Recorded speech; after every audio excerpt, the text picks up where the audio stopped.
Bienvenue dans ce nouveau billet de la Bourse en stress, en date donc du vendredi 7 mars 2025. Nous en avons déjà parlé plusieurs fois. Donc, fin avril, donc du 26 au 29 avril, nous proposons une formation niveau 1 sur les options. OK? Donc 4 jours, 2 jours, donc le week-end samedi dimanche où on parlera de la théorie, des cas d'exemple, etc. Et 2 jours lundi mardi où nous allons profiter de l'ouverture des marchés. Pour ce faire, nous allons proposer un webinar, donc Michael mettra le lien pour visualiser cette vidéo en direct. Donc, et ça aura lieu le 20 mars, donc à 21h, heure de Paris. Ah, j'ai oublié de le marquer, c'est heure de Paris, ok? Bon. Alors, on en avait déjà parlé plusieurs fois, donc je vous l'avais présenté il y a 15 jours. Si vous voulez écouter, donc revenez sur ma vidéo d'il y a 15 jours pour avoir toutes les explications sur le programme. Et également sur effectivement le fait d'investir assez tôt de telle sorte de pouvoir jouer avec l'effet cumulatif où on réinvestit ce qu'on a gagné et à partir de ce moment-là, à 65 ans, vous pouvez avoir un beau portefeuille donc pour vous garantir une certaine sécurité, surtout de nos jours. Alors aujourd'hui, donc ceci depuis le début d'année, ok, depuis le 2 janvier 2025. Vous voyez comme quoi, Tesla, il y a un petit retracement quand même, hein. On est à moins 35% depuis le 2 janvier. NVDA, c'est pareil. Bon, donc ça veut dire comme quoi ce qui a été les leaders, les moins aujourd'hui. On va voir également en fonction des graphiques comme quoi ce sont les larges qui tirent le marché et non pas les mégas. Large, hein, c'est de 10 milliards à 200 milliards de capitalisation. Bon. Alors, vous voyez comme quoi, il y a Walmart, donc tout ce qui est consumer défensive. Bon, il y a des secteurs à regarder et je pense qu'on va arriver à une zone d'opportunité. Voilà. Vous voyez donc ici, c'est les secteurs. Donc les secteurs sur cette semaine, vous voyez comme quoi il y en a deux qui ont été positifs. C'est les matières premières, basic materials, et la santé. Tous les autres sont pris une claque. Vous voyez les financières, les consumer cyclicales, donc ça c'est X à Y, hein, en termes d'ETF adossés sur ce panel de sociétés, et la technologie. Bon. Depuis le début, donc vous voyez, d'année, on n'a que les industriels qui sont négatifs, la technologie et ici les consommateurs cyclicales. Bon. Alors, petit tableau que je vous mets à disposition, ce sont toutes les ETF donc adossés sur les pays. Bon. Donc, sur les pays, donc par exemple, vous avez US, c'est à travers le SPY, hein, qui est l'ETF adossé au SPX. Bon. Vous avez le monde ici hors USA, Ixus, et on voit ici depuis le début d'année, donc depuis le 2 janvier, le retour sur investissement, donc en termes de progression. Et on voit comme quoi les USA sont en retard par rapport à d'autres pays comme ici l'Allemagne, la Pologne, et puis il y a également la France ici avec l'ETF EWQ. Ce sont des ETF américains, c'est pas des ETF européens. Bon. Donc, et je vous rappelle que la force avec les options, c'est qu'on peut acquérir, donc on peut trader les ETF américains. C'est l'avantage des options. Et oui, mais ça, on vous explique pendant la formation. Donc, vous voyez comme quoi il y a des opportunités. Alors, on en parle souvent parce que c'est un indicateur entre l'optimisme et la protection des portefeuilles ou d'une position. C'est ce qu'on appelle le put-call ratio. Bon, on voit comme quoi on revient sur une zone, on va dire, c'est une zone les 0,6. Bon, vous voyez, on a 0,57 en clôture. Bon, on a ici sur 3 mois, hein, 3 mois. Bon, donc ça veut dire que on a eu des peurs ici, hein, quand vous avez des put call comme ça ici, ça veut dire qu'on prévoit des stops de protection à travers l'achat de put, qui est un stop garanti en termes de prix, ce qui n'est pas le cas d'un ordre stop, qui est garanti sur le volume mais pas sur le prix. Voilà. Donc, si vous avez un gap, avec les options, vous êtes exécuté sur la valeur du contrat. Voilà, donc je rentre un petit peu plus dans le détail, mais c'est pour vous donner le goût de trader les options. Alors également, on le voit souvent, nous le voyons souvent, c'est les valeurs de croissance divisées par les valeurs value. Parce que la croissance sont des opportunités et des valeurs value, c'est des valeurs de garantie. Par rapport aux dividendes, par rapport à la solidité de l'entreprise, comme quoi effectivement c'est un panier de sociétés qui baisse moins que le SP500 par exemple, ou certains secteurs. Bon. Donc vous voyez comme quoi là, effectivement, les valeurs de croissance ont fortement baissé, donc depuis la fin, vous voyez, fin décembre 2024. Et puis là, on est en bougie daily. Hein. On a une bougie, donc on dirait un marteau. Bon, donc il faut voir, mais dans les jours prochains, dans les semaines prochaines, euh, on est quand même sous la 200 et on est sous la 50. Bon, la 50, la moyenne mobile, hein, reste quand même en bleu. Hein, reste quand même au-dessus de la 200. Le VIX, donc nous avons toujours le VIX à l'intérieur de ce canal, mais avec un réveil, comme on a pu le voir ici, où j'ai raté, j'avais fait une vidéo d'ailleurs sur le groupe Facebook, où effectivement j'ai raté de rentrer, donc là on est en weekly, je vais venir ici en daily, excusez-moi, voilà, en daily, où j'avais raté donc une position aux alentours ici quand on a cassé ce niveau. Bon, je l'ai raté, puis après c'est trop tard, ça sert à rien de courir dans l'espoir. Il faut prendre la position au bon moment. Si le moment n'est plus, eh ben les opportunités, j'en aurai d'autres. Donc vous voyez, ici en daily, on a cassé, vous voyez la zone des 23, c'est ma zone de prédilection. Ici, on a clôturé donc jeudi à 24,82 et là, vendredi, on a clôturé à 23,37. Bon. Alors, bien entendu, il y a un réveil et c'est normal parce qu'à un moment donné, si vous voulez, les marchés se réveillent. On a quand même de la géopolitique, on a quand même donc les taxes douanières aux États-Unis. Bon, il y a une période d'incertitude et de toute manière, il faut quand même des périodes d'incertitude. Donc voilà. Alors, bien entendu, la volatilité élevée est l'ami des vendeurs de primes. Bon. Alors, pour ceux qui voulaient acheter des positions en cas de retournement de marché, je dirais que c'est un peu tôt parce que nous allons acheter avec en tous les cas, un VIX élevé, ce qui veut dire qu'on va acheter cher. Bon. Alors, les jours prochains vont nous dire, effectivement, si on va revenir tester des zones où on pourra peut-être prendre position de nouveau sur le VIX à travers donc d'un achat de call sur le VIX. Bon. Pour l'instant, si vous voulez, est-ce que nous sommes en zone de danger? Je dirais non.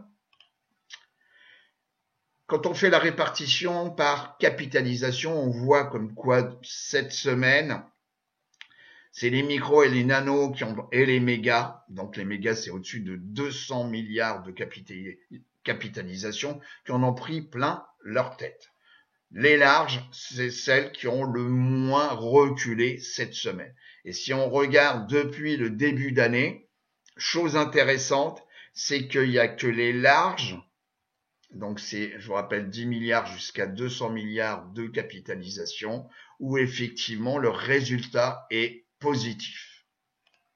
Sur les secteurs, donc ici on est sur 6 mois, on a des secteurs, la grande majorité la grande majorité est positive. Il n'y a que 2 secteurs qui sont négatifs, c'est les materials et ici la santé. Par contre, tous les autres sont positifs et puis il y en a un qui se réveille, qui était bien bas, c'est les staples. Alors c'est à suivre parce que sur la roue sectorielle, les staples c'est quand même parfois un point de départ, ainsi qu'avec les utilities. Et les utilities, vous voyez, sont juste là également. Bon. On a un secteur ici, c'est les communications, donc télécom US. Et là, c'est assez intéressant parce qu'on voit que depuis donc 6 mois, c'est le premier. Et sur la roue sectorielle, on a cette phase-là où on passe par les télécoms et on pourrait rentrer en phase de récession. Bon, donc on en parle hein, pendant la formation, ce qu'on appelle la roue sectorielle. Concernant donc, ce sont les plus grosses capitalisations, ok. Donc la première capitalisation actuellement c'est Apple et vous voyez comme quoi sur cette semaine il n'y a que pour Google où ça s'est bien passé. Tous les autres, vous voyez Tesla s'est pris une baffe, AVGO pareil donc les semi-conducteurs, Walmart donc tout ce qui est distribution hein, à pas cher, discount. Donc cette semaine ça a été quand même un petit peu radical. Si on regarde depuis le début d'année, vous voyez comme quoi NVIDIA, qui a été le leader à un moment donné, hein, tout le monde avait les yeux sur l'intelligence artificielle, NVIDIA, etc., etc. Et ben, vous voyez que depuis le début d'année, ben c'est pas folichon. Vous voyez, TSM, vous avez AVGO, Tesla. Regardez Tesla depuis le début d'année, on est à moins 35%. On l'a vu tout à l'heure sur le tableau. Bon. Mais cependant, ça peut être également une porte ouverte en termes, si vous voulez, d'opportunités. On n'est pas encore dans une phase où tous les secteurs sont négatifs, où effectivement le VIX continue de monter. Que ça, c'est mon screener basé sur la performance, sur des valeurs, on va dire, de croissance, enfin des valeurs value plus exactement, sur des valeurs value. On verra que, par exemple, il y a quelques sociétés, voilà. Bien entendu, c'est pas de la recommandation. Ce n'est pas de la recommandation. Donc, on voit que c'est HKP, donc une société donc israélienne cotée sur le marché américain et qui a un rapport directement avec l'infrastructure software. Donc, cette société, donc cette semaine, a fait une progression de 4,51. Bon, si on regarde la courbe, ben, déjà premièrement, on voit, si on se met en mensuel ici, voilà, tac. Donc déjà premièrement, qu'est-ce que fait la société? La société fait un plus haut historique. Non seulement un plus haut d'un an, mais un plus haut historique. Donc, il y a des opportunités en termes de stratégie sur donc les sociétés qui font le plus haut d'un an et voire un plus haut historique. Je reviens ici en daily. Voilà. Donc, vous voyez comme quoi on avait une zone ici. Eh ben, effectivement, il faut peut-être profiter de cette opportunité. Voilà. Deuxièmement, si je regarde également d'autres sociétés, vous voyez, on a celle-ci, on a Logitech, bon bien connue, société suisse, mais également donc cotée sur le marché américain. Alors parfois certaines sociétés étrangères cotées sur le marché américain, vous avez parfois donc des gros greffes. Alors je peux pas vous le montrer, mais regardez le petit rectangle. On a souvent l'effet parce que de temps en temps il y a un manque de volume, donc parfois on a des gros gaps, vous voyez, aussi bien haussier, donc méfiez-vous de tout ça, surtout si vous êtes trader, donc d'options, parce que ça pardonne pas, ça manque un petit peu de volume et de liquidité. Donc méfiez-vous.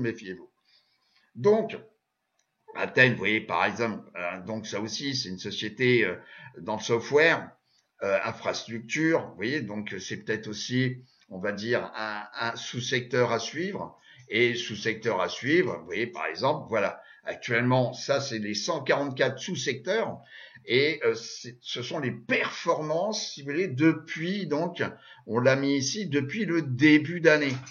Donc on voit que c'est l'or, on va le voir, c'est l'or donc qui superforme parce que quand il y a un risque ou un risque monétaire tout simplement, et ben effectivement on se réfugie sur l'or. Voilà. Le SPX, on vient tester, on est en daily, on vient tester, vous voyez, la moyenne mobile 200 jours.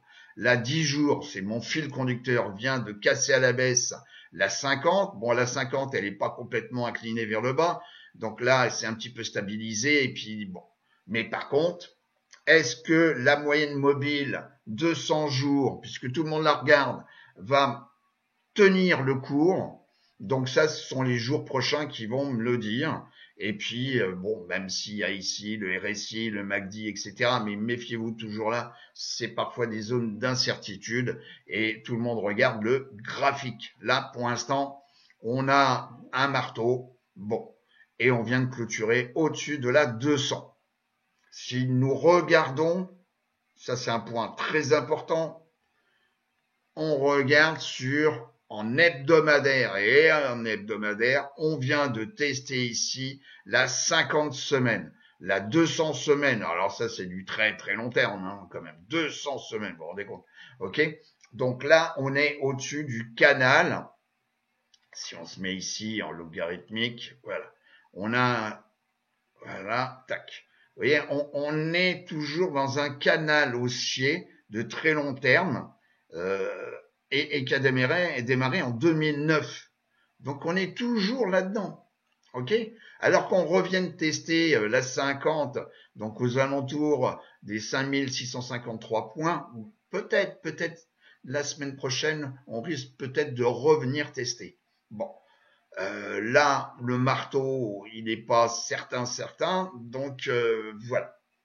Si on regarde le NDX, le Nasdaq 100, le Nasdaq 100, vous voyez, eh ben c'est la même chose. On vient tester ici la 50. Bon, si maintenant on regarde ici en mesurant, voilà, tac. Est-ce que on prend le cours d'ouverture d'une semaine, voilà, on se met ici, on se met sur la clôture, et vous voyez comme quoi on a baissé de moins 9,27. Bon, est-ce que puisque tout le monde regarde en disant que s'il y a une baisse de plus de 10%, alors méfiez-vous des mèches, prenez plutôt un cours d'ouverture, cours de clôture. Donc là, pour l'instant, on n'a pas clôturé avec plus de 10% de baisse. Bon. En weekly, je vous rappelle, on est en weekly. Donc pour l'instant, voilà, si on regarde le Dow Jones,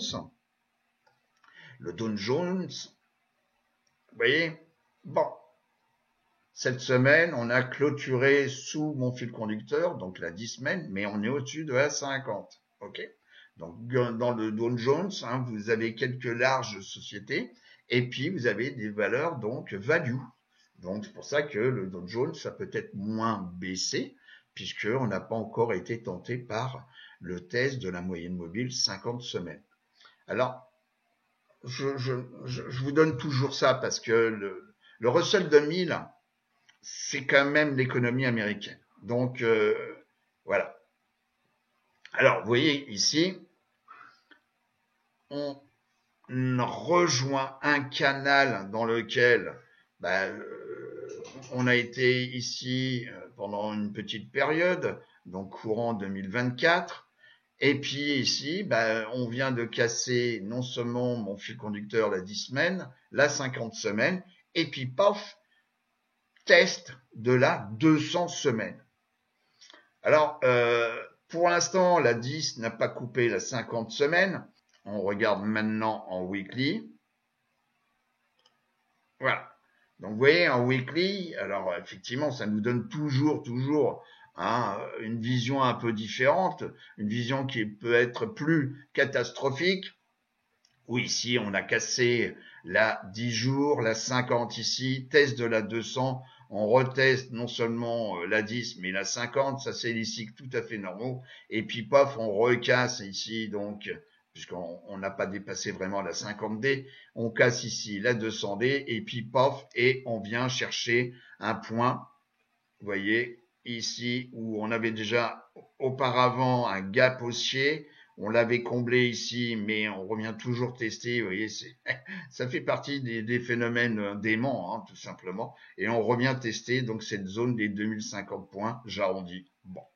Alors, la 10, elle est quand même bien baissière. Bon, on risque certainement de tester les 2100 points ici pour tester la 10 jours. Et puis après, on verra bien. Alors, non pas dans les recommandations. On va regarder un secteur qui est important, c'est l'énergie. Alors l'énergie, pourquoi parce que on va arriver au printemps dans quelques temps, etc. Et puis les gens vont pouvoir recirculer, voyager. Donc vous voyez comme quoi on est venu tester une zone basse aux alentours, vous voyez, des 83 dollars. Et pour l'instant, on est toujours à l'intérieur, oui, on est toujours à l'intérieur d'un rectangle. Donc ça, c'est la première chose à suivre. La deuxième, c'est USO. Donc, le pétrole des États-Unis. Donc là, même chose, on vient de tester la zone des 70 dollars ici, zone qui, oui, plusieurs fois a servi de support. Donc je vous conseille que même de suivre ça. Il risque d'y avoir peut-être des opportunités. Simplement, si ça se calme en termes de géopolitique, etc. Donc, s'il y a un cessez-le-feu, s'il y a une paix, par exemple en Ukraine, si ça stabilise donc à Gaza, etc. Donc, il va y avoir de nouveau le business qui réapparaît, et le business, c'est également avec de l'énergie. Bon. Alors, également, on va, je le dis, voilà, donc à travers l'ETF, l'or. Alors, l'or, on va se mettre, voilà, plein écran, voilà. Donc l'or, vous voyez comme quoi on a bien monté donc depuis donc 2025, début d'année. On avait cassé ici la 50. La 50D, vous voyez, paf, ça y est, elle est partie. Sur le très très long terme, on voit que la 200D, elle est quand même haussière. Ici, on a cassé un plus haut qui était ici, voilà, octobre. Et puis là, bon, il y a une petite stabilisation, voilà, il y a une petite stabilisation ici. Bon, après, un test ici aux alentours des 2160, là c'est excusez-moi, c'est un ETF, donc il y a un rapport 10, donc c'est 261 dollars. Bon, il y a un rapport 10 avec l'once d'or, voilà. Donc ici, à suivre, on est quand même sur des plus hauts. Donc pour l'instant, c'est le reflet un petit peu de l'inquiétude. Alors, je vous ai montré une société, donc également peut-être une opportunité. Donc ce n'est pas de la recommandation, bien entendu. Alors, il y avait une société que je suis depuis un paquet de temps. C'est donc le ticket POWL. Qui avait ici testé donc un plus haut, c'était un plus haut historique, d'après mes souvenirs. Oui, c'est un plus haut historique, oui. Donc là, il n'y a pas de doute. Et donc, rejet des prix, tac, on est revenu tester. Donc, est-ce qu'on est dans un canal baissier? Je pense pas.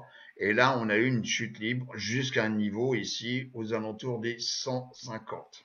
148, 150. Alors, ça, ce sont des sociétés qui ont des options aussi. Donc, pour gérer des options avec un stock initialement qui coûte 150 dollars, il faut quand même avoir un beau portefeuille. Donc, les options pour ceux qui ont un capital limité, je vous le déconseille franchement, c'est pas à faire. Pour ceux qui ont du capital, donc la possibilité en termes de marge et de VNL, ça peut être effectivement quelque chose à traiter dans les prochains jours. Je vous dis pas tout de suite, mais à observer. Si on regarde en weekly, vous voyez, la semaine vient de passer. Alors, est-ce que c'est un retournement ou pas? Donc, même si le corps est rouge, on est venu tester une zone ici à 145 dollars, une zone qui est quand même importante. Alors là, c'est intéressant sur SMR, puisque vous voyez, on est en délit. On vient donc de clôturer carrément sur la 200D. La 50, elle est encore au-dessus. OK. Et là, la d'idée, elle est en train d'un petit peu de changer peut-être un peu de tendance. Bon, même chose, même remarque entre le RSI et le MACD. Bon, même s'il faut avoir peut-être d'autres choses à regarder, euh, comme en weekly. On revient ici. Vous voyez? Bon. Et là, on vient de tester la 50 semaines. Alors, la 50 semaines, alors effectivement, on pourrait voir que le MACD, le RSI, bon, méfiez-vous toujours, hein, autant sur des retournements de tendance depuis le bas vers le haut, parfois ces indicateurs sont utiles, parfois dans l'inverse, puisqu'on peut avoir parfois des cours qui continuent de monter alors que le MACD continue de baisser. Alors bien entendu, bon, on peut avoir de la divergence, bien sûr, mais bon, pour l'instant, ce sont détectés des opportunités. Et là, je pense que on peut avoir des opportunités, mais pas tout de suite. Il faut observer les Magnificent Seven qui nous disent que en hebdomadaire, on vient de tester, alors bon, ça fait pas très longtemps, hein, c'est depuis 2023 que cet ETF adossé sur les Magnificent Seven existe. Donc là, c'est un test sur la 50 semaines. Bon. Alors, je dirais que on l'a vu que les larges, contrairement aux mégas, c'est les larges depuis le début d'année qui superforment. Les mégas, on les retrouve dans les Magnificent Seven. Donc pour l'instant, eh ben on va mettre ça un petit peu de côté. Je pense qu'il y a une zone qu'on risque de revenir tester, c'est la zone des 45,13, enfin les 45 dollars ici, je pense. Je ne m'appelle pas Irma, mais je pense qu'on risque de revenir. Donc c'est un peu prématuré de traiter donc Magnificent Seven. Si on regarde donc SMH, tout ce qui est semi-conducteur. Bon, vous voyez comme quoi on va se mettre en grand écran, puisque là, sur le RSI, le MACD, bon, on va attendre. Même chose, vous voyez, même punition. On revient tester des zones déjà travaillées ici et ici. On est sous la 200 et la 50, donc un D, vient de croiser à la baisse. Bon, ça nécessite une confirmation. Et par contre, là, c'était une zone de support qui était à 235 dollars. Et ben, bon, cette zone de support a été cassée.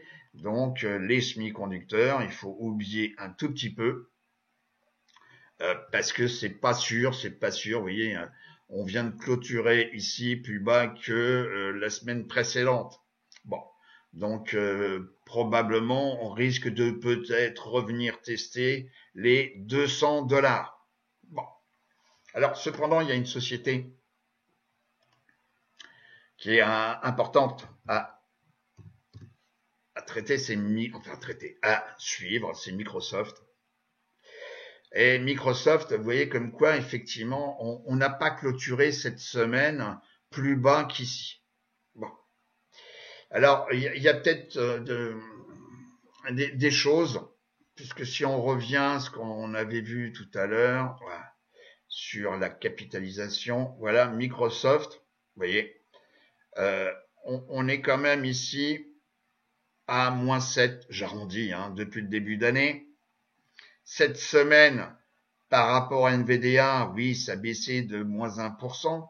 Bon. Et puis, vendredi, vous voyez, ça a baissé de pratiquement 1%. Mais cette société reste néanmoins intéressante parce qu'elle vient de lancer donc un processeur quantique.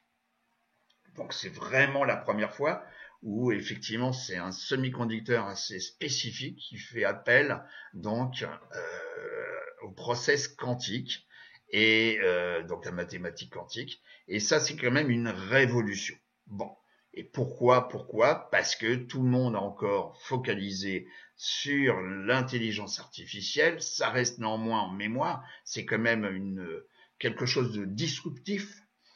Donc, l'intelligence artificielle, donc les voitures autonomes, ok, et puis etc. Et pourquoi pas des projets comme aller donc en dehors de l'espace, aller visiter d'ici quelques années une planète qui s'appelle Mars. Donc avec effectivement le besoin donc de semi-conducteurs et de technologie. Si on parle de technologie, XLK, voilà. Bon, XLK, même chose, toujours en hebdomadaire. Hein. Prenez l'habitude de regarder en hebdomadaire. Donc, vous voyez comme quoi on a cassé sous la 50D, d'accord, ok. La baisse, on va regarder de nouveau la baisse, vous voyez, donc de semaine à semaine, voilà. Et on a baissé, bah tiens, hein, comme le Nasdaq 100, hein, allez, j'arrondis 9, moins 9,70. Donc, même zone, oui, même zone, même zone, même zone. Bon, étonnant hein, quand même. Donc, alors, ici, la semaine prochaine, il faudra regarder le comportement par rapport à cette baisse de cette semaine. Les indicateurs peuvent nous aider. Bon, à noter comme quoi on est passé sous la zone de neutralité. Ok. Bon. Alors, il peut y avoir un retournement et puis un redémarrage. Vous savez, les opportunités, il faut savoir les détecter. Et puis, surtout, il faut être patient parce que, bien sûr, les cours s'amusent toujours avec les moyennes mobiles ou des zones de prix. Bon. Donc, quand ça remonte, vous voyez, on revient tester toujours en arrière. Donc, se précipiter, on veut toujours dégainer le premier tout de suite maintenant, mais déjà, vous serez jamais le premier. Donc, il faut se mettre dans la tête comme quoi, effectivement, à un moment donné, il faut le prendre. Et puis, est-ce que c'est le bon moment ou pas le bon moment? Il n'y a que le temps qui vous le dira. Vous voyez, comme ici, hein, où on a cassé une moyenne mobile qui est la 50 semaines, et puis on est revenu tester cette 50 semaines, et puis après, bouh, voilà. Voilà. Bon, et ben en tous les cas, je vais vous souhaiter donc une très bonne semaine de trading. N'hésitez pas à venir nous voir hein, et à vous inscrire donc lors du webinaire donc qui aura lieu le 20 mars donc à 21h heure de Paris, c'est bien ça. Et je vous dis à très très bientôt. Au revoir les amis.